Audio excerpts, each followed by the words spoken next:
សួស្តីអ្នកនរគ្នាជាថ្ងៃនេះខ្ញុំមកអានសៀវភៅសាងខ្លួនឯងហើយជាថ្ងៃទី2ចឹងសូមបន្តចុះអ្វីណជាគ្រឿងជួយមនុស្សសាងខ្លួនឲ្យបានជាវីរៈបុរសឬមហាបុរសមានជនភាគច្រើនភាន់ច្រឡំថាចំណេះវិទ្យាតែម្យ៉ាងប៉ុណ្ណោះជាគ្រឿងជួយឲ្យមនុស្សខ្ពស់ឡើងបាននិងឲ្យសម្រេចផលគ្រប់យ៉ាងដែលត្រូវការអ្នកមានគំនិតរបៀបនេះរមែងមិនសាងអ្វីដទៃទៀតក្រៅពីការផ្ទុកយកចំណេះវិទ្យាផ្សេងៗចូលទៅក្នុងខួរក្បាលនិងជឿជាក់ថាខ្លួនមានគ្រឿងឧបករណ៍សម្រាប់នាំទៅកាន់លាភយសនិងឋានៈដ៏ខ្ពង់ខ្ពស់ហើយតែបើត្រឡប់ជាផ្ទុយស្រឡះទៅវិញពោលគឺកាលបានឃើញមិត្តភក្តិមួយស្របាលគ្នាមានចំណេះវិទ្យាទន់ទាបជាងខ្លួនត្រឡប់ជាមានឋានៈខ្ពង់ខ្ពស់ជាងបានបៀវត្សច្រើនជាងមានមនុស្សនិយមរាប់អានច្រើនជាងខ្លួនដូច្នេះក៏ធ្វើឲ្យងូកងងឹតងងល់លែងយល់ទាល់តែសោះថាមនុស្សយើងតើនឹងត្រូវប្រតិបត្តិយ៉ាងណាទើបអាចសាងខ្លួនឲ្យឡើងកាន់សេចក្តីចម្រើនបានលើសទៅទៀតបើសិនជាខ្លួនជាអ្នកប្រព្រឹត្តល្អត្រឹមត្រូវតាមសិលធម៌ទៀតផងនោះក៏អាចនឹងធ្វើឲ្យផ្លាស់ការគិតរេទៅរកផ្លូវរបស់មនុស្សខូចអាចយល់ឃើញថាលក្ខសាសនាសុភាវធម៌សិលធម៌អ្វីៗនោះសុទ្ធតែជាគ្រឿងផូរភូតបោកបញ្ឆោតទាំងអស់ពាក្យព្រានប្រដៅដែលថាឲ្យមនុស្សប្រព្រឹត្តសុចរិតទៀងត្រង់នោះសុទ្ធតែជាឧបករណ៍របស់មនុស្សខូចសម្រាប់ឃោសនាឲ្យជនល្ងង់ខ្លៅស្លាប់ចិត្តហើយបំបិតភ្នែកបានយ៉ាងងាយស្រួលប៉ុណ្ណោះត្រឡប់ទៅជាជឿភាសិតឡាតាំងថា Homo homini lupus មនុស្សជាឆ្កែចចកចាំតែប្រទស្សរាយមនុស្សដូចគ្នាប៉ុណ្ណោះឬក៏អាចចុះសម្រុងតាមពាក្យរបស់រុយទុះអ្នកក្លាហានជាតិរម៉ាំងថាអោសុចរិតអើយអ្នកគ្រាន់តែជាពាក្យពោលប៉ុណ្ណោះការពិតចំណេះវិទ្យានិងសុចរិតជារបស់ដែលមនុស្សចាំបាច់ត្រូវតែមានជាដាច់ខាតតែថាត្រឹមតែ2ប្រការប៉ុណ្ណោះទេនៅមិនទាន់គ្រប់គ្រាន់ល្មមសាងខ្លួនឲ្យឡើងកាន់ឋានៈខ្ពង់ខ្ពស់នៅឡើយទេព្រោះថាចំណេះវិទ្យានោះយើងត្រូវប្រើឲ្យត្រឹមត្រូវតាមកាលៈទេសៈដូចគ្នាពិតណាស់មនុស្សយើងមិនគួរប្រព្រឹត្តទុច្ចរិតសុខចិត្តស្លាប់ល្អជាងធ្វើអំពើដ៏ពុំប្រពៃតែការប្រព្រឹត្តសុចរិតនោះឯងត្រូវប្រយ័ត្នប្រយែងឲ្យណាស់ប្រព្រឹត្តឲ្យជោគជាំដោយពុំក្រឡេកមើលហេតុការជុំវិញខ្លួនសោះទេក៏នឹងត្រឡប់ជាឲ្យទោសច្រើនជាងឲ្យគុណឧបមាថាក្នុងសាធារណរដ្ឋខ្មែរនេះមានមហាសេដ្ឋីធំម្នាក់បរិច្ចាគទ្រព្យរាប់លានក្នុងមួយថ្ងៃឲ្យដល់មនុស្សគ្រប់គ្នាដែលទៅសុំយ៉ាងនេះនឹងធ្វើឲ្យមនុស្សហៀបតែអស់ពីនគរលះបង់វិជ្ជាជីវៈដែលធ្លាប់ធ្វើคล้ายខ្លួនជាអ្នកសុំទានអស់កាលណាសុំបានមកក៏ប្រជុំគ្នាលេងល្បែងផ្សេងឥតគិតបង់ខាតប៉ុណ្ណាក៏ពុំស្ដាយព្រោះទៅសុំបានទៀតការវិវាទទាស់ទែងបែកបាក់សាមគ្គីនឹងការបោកប្រាស់ដោយអំពើទុច្ចរិតផ្សេងក៏កើតមានឡើងជាលំដាប់មនុស្សទាំងនគរក៏នឹងទៅជាខ្ជិលច្រអូសយើងដឹងហើយថាសេចក្តីខ្ជិលច្រអូសជាមូលដ្ឋាននៃអកុសលទុច្ចរិតដទៃទៀតជាច្រើនប្រការដូចនេះទើបឃើញបានថាសេចក្តីល្អខ្លះក្នុងโลกនេះប្រសិនបើធ្វើទៅហើយបែរជាមានឲ្យទោសទៅវិញមិនមែនថាឲ្យតែសុចរិតហើយធ្វើទៅចេះឲ្យគុណដរាបនោះទេព្រោះហេតុនេះឯងក្នុងព្រហ្មវិហារធម៌ទើបត្រូវមានឧបេក្ខាជាប្រការទី4យើងទើបឃើញបានថាជាការដំណើរជីវិតឲ្យរៀបរយក្នុងโลกនេះនោះមិនមែនជាការងាយឡើយ កាលណាយើងសិក្សាប្រវត្តិរបស់ជនដែលអាចសាងខ្លួនពីជាន់ទាបបំផុត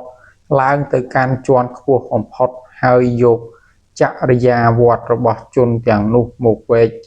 ញែកធាតុមើលឲ្យល្អិតល្អន់ហើយនឹងឃើញថាមនុស្សយើងនឹងសាងខ្លួនឲ្យបានល្អពិតៗនោះត្រូវមានគុណសម្បត្តិរហូតដល់ទៅ40ប្រការគួរឲ្យអាណាចារ្យណាស់ចំណេះវិទ្យានិងសុចរិតត្រឹមតែ2ក្នុង40ប៉ុណ្ណោះអ្នកដែលមានចំណេះវិទ្យានិងសុចរិតប្រសិនបើគ្មានប្រការដតីទៀតទេនោះរាប់ថានៅខ្វះដល់ទៅ38ប្រការទៀតនឹងសាងខ្លួនឲ្យបានល្អពិតបានយ៉ាងលំបាកក្រៃលែងការសិក្សាប្រវត្តិរបស់មនុស្សដែលល្បីល្បាញមកហើយក្នុងប្រវត្តិសាស្ត្រក្តីឬមានការគយឃ្លាំមើលចរិយាវត្តរបស់លោកដែលមានឋានៈឧត្តមឧត្តមក្នុងបច្ចុប្បន្នសម័យនេះក្តីរមែងជាប្រយោជន៍របស់ខ្លួនយើងជាអនេកប្រការតែត្រូវសម្លឹងមើលតែខាងល្អបានហើយមនុស្សគ្រប់រូបនៅក្នុងโลกនេះតែមានអាក្រក់និងល្អលាយឡំគ្នាក្នុងខ្លួនជានិច្ចបើយើងរកមនុស្សដែលល្អគ្រប់យ៉ាងមិនពោព្រុសពោពាលមិនធ្លាប់ធ្វើអ្វីខុសសោះនោះក៏គង់មិនងាយជាងរាវរកម្ជុលក្នុងមហាសមុទ្រដែរទេដូច្នេះបើយើងសិក្សារកប្រយោជន៍ពិតគួរតែសម្លឹងមើលតែផ្លូវដែលល្អដូចយ៉ាងជួនកាលយើងបានឱកាសចូលទៅចិត្តលោកអ្នកមានបណ្ដាស័ក្តិខ្ពស់យើងគួរព្យាយាមពិគ្រោះក្នុងចិត្តថាលោកមានល្អដូចម្ដេចខ្លះមិនមែនសម្លឹងមើលថាលោកមានអាក្រក់តើខុសអ្វីខ្លះនោះទេធ្វើបានដូច្នេះនេះនឹងបានជាប្រយោជន៍ដល់យើងជាច្រើនព្រោះយើងអាចនាំយកគុណសម្បត្តិរបស់លោកមកជាឧទាហរណ៍សម្រាប់ខ្លួនយើងបើយើងសម្លឹងមើលតែខាងទាស់ខាងខុសតែម្យ៉ាងហើយយើងនឹងសម្គាល់ឃើញខ្លួនរបស់យើងប្រសើរបំផុតហើយពុំអាចមានឱកាសកែប្រែសេចក្តីអាក្រក់របស់ខ្លួនយើងបានឡើយព្រោះពុំបានដឹងថាខ្លួនឯងអាក្រក់យ៉ាងណាខ្លះនិងពុំព្យាយាមសាងសេចក្តីល្អឡើងទៀតផងព្រោះជឿថាខ្លួនល្អគ្រប់គ្រាន់ហើយសូមធ្វើការសង្កេតថា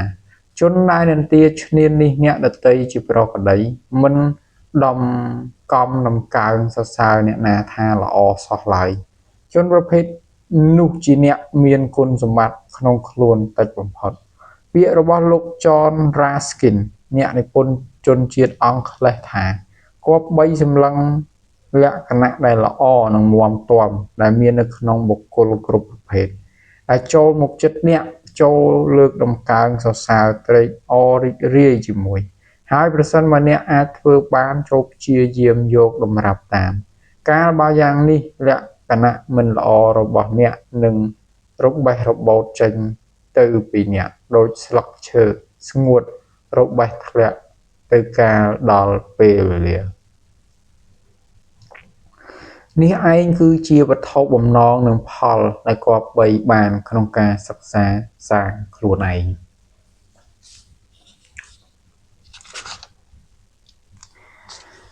អញ្ចឹងត្រង់ចំណុចនេះគឺជាបុព្វកថាជាបុព្វកថានៃសិភៅបុព្វប្រយោគនៃសិភៅសាងខ្លួនឯងចឹងត្រង់ឃ្លាចុងក្រោយគឺចង់បញ្ជាក់ថានៅពេលដែលយើងបានជួបនឹងមនុស្សពូកែណាម្នាក់គឺយើងត្រូវរៀនសូត្រពី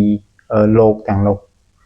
ហើយយើងអាចត្រងត្រាប់បានថាយើងអាចយកតម្រាប់ត្រាប់តាមចំណុចល្អរបស់លោកទាំងនោះគឺយើងអាចផ្លាស់ប្ដូរខ្លួនរបស់យើងបានថាយើងអាចនឹងផ្លាស់ប្ដូរខ្លួនរបស់យើងឲ្យបានល្អប្រសើរតាមគំរូរបស់លោកហើយអាលក្ខណៈមិនល្អរបស់យើងមកថាលក្ខណៈពីមុនដែលមិនល្អរបស់យើងទាំងប្រមាណហ្នឹងគឺយើងអាចលះបង់ហើយនឹងលែងមានណាបើថាដូចឃ្លាដែលបានសរសេរក្នុងសៀវភៅបើថាលក្ខណៈមិនល្អរបស់យើងនឹងរបេះរបូតចេញពីខ្លួនយើងដូចស្លឹកឈើស្ងួតរបេះធ្លាក់ទៅកាលដល់ពេលវេលាបើថា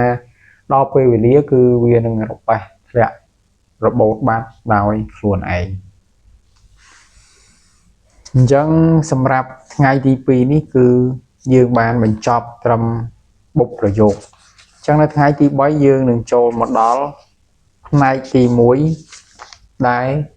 និយាយអំពីជីវប្រវត្តិរបស់បុគ្គលល្បីៗឬមកក៏ដែលបុគ្គលដែលសម្គាល់ទៅលើការសាងខ្លួនឯងអញ្ចឹងនៅក្នុងហ្នឹងគឺមានច្រើនរូបអញ្ចឹងនៅថ្ងៃទី3ខ្ញុំនឹងចាប់ផ្ដើមអានអំពីប្រវត្តិរបស់បុគ្គលល្បីៗដែលយើងចាត់ទុកថាជាវីរៈបុរសឬមហាបុរស